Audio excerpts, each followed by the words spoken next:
If, like me, you went straight from playing Black Myth Wukong to checking out the beta, you may have found that Black Ops 6 has a steep initial learning curve, with everyone mindlessly flinging themselves around the beta maps testing out the capabilities of the new Omni movement. This has been the focus of the game's marketing, so naturally it is what players have been messing around with in the beta. I think it's a superb upgrade to the game's movement system, and really fun to use, but in my experience so far, pushing the movement systems to the limits makes you more of a vulnerable target in gunfights than just straight up gunning players as you would in any other Call of Duty game.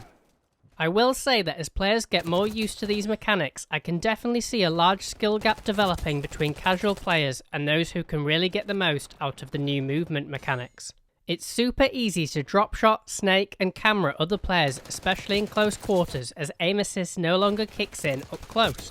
At times, Black Ops 6 can look like a spiritual successor to Max Payne or John Wick, and I'm not complaining about that at all.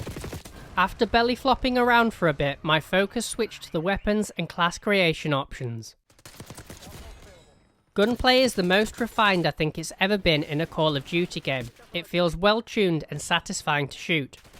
Both the available SMGs, the Jackal and the MP5, were both fun to use, but I think it's clear that the Jackal will be the SMG meta. In the AR category, the XM4 and the AK-47 seemed fine, but underwhelming, while the Amez 85 appeared the go-to AR in my opinion.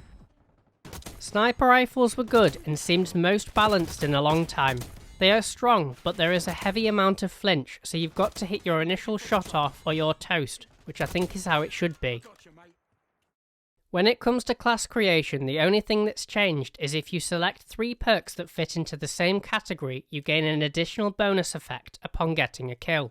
One of these effects gives a rapid boost to health and stamina regen, while another effect called No Trace hides skulls on the map, keeping you incognito. The extra fast health regen is amazing for gung-ho players in casual lobbies, but I can imagine this will quickly be banned in ranked or CDL playlists as it's rather OP in my opinion. The 4 maps available in week 1 of the beta were a mixed bag, but overall good. I loved playing the map called Skyline and wouldn't say no to a 24/7 playlist of this map. Rewind played well enough, but was a much slower paced map. Derelict was a great map for casual games, but doesn't suit competitive modes. The remaining map called Scud just wasn't it. I actually had some of my best gameplays on this map, but just didn't enjoy playing it. It had no flow and favoured camping playstyles rather than run and gun, which I'm never a big fan of. I'm hoping for more maps similar to Skyline for sure. It's visually appealing while also being excellent to play. In week 2, one more standard map called Babylon was added. I think this map was brilliant, besides the spawns which are terrible. Babylon is a small map with high engagements, great sightlines and really good map flow, but it's super easy to spawn camp, which is the only sour point to this map, so I hope this gets improved. There were also 2 face-off maps made available called Pit and Gala. I really enjoyed Pit and was heavily reminded of the mission Vorkuta from Black Ops 1 campaign. Gala I didn't like as I found it was too open. However, I can see snipers really enjoying this map, since you can pretty much see the whole map from end to end. As with Black Ops Cold War, the audio quality for this game is superb, but the audio mix, however, is not. The footsteps volume and gunfire was so clearly pronounced, it was stupidly easy to use sound cues to your advantage. In theory this is good, but in reality it favours those gamers who've turned their headphone volumes to the max, and they can hear a pin drop at the other end of the map. It also takes away from the gun-on-gun fights and becomes simply who heard who first. In addition to this, the sound upon death, especially from sniper rifles, can be ear-bleedingly loud. I could perhaps say more on this, but in summary, work needs to be done on the game's audio mix to create a fair playing field for all players. Also on the theme of fairness, the beta suffered from stuttering, which was a cause for concern.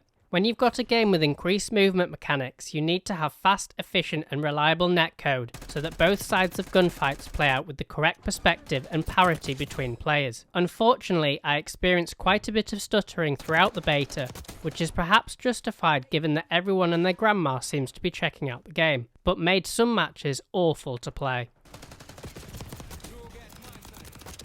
The last thing I wanted to mention regarding gameplay was that the heli kill streak seemed to last for an eternity and therefore was super annoying. I get it's supposed to be annoying, but this was to a degree that made these matches a bad experience. Finally, I wanted to talk about updates to the game's settings. There is no longer the option to select different game's aiming types, so everyone is now on the same playing field. Although aim assist response curves remain, so these are standard, linear and dynamic response. I also thought it was great that additional accessibility options have been added. I've had a blast playing the beta and I think the game is in a good state at the moment. Just a few tweaks here and there will significantly improve the overall experience. I also hope that the map selection has more to offer in the same vein as Skyline or Babylon, as I had great fun playing those maps. Let me know what you think about the Black Ops 6 beta in the comments, and thanks for watching.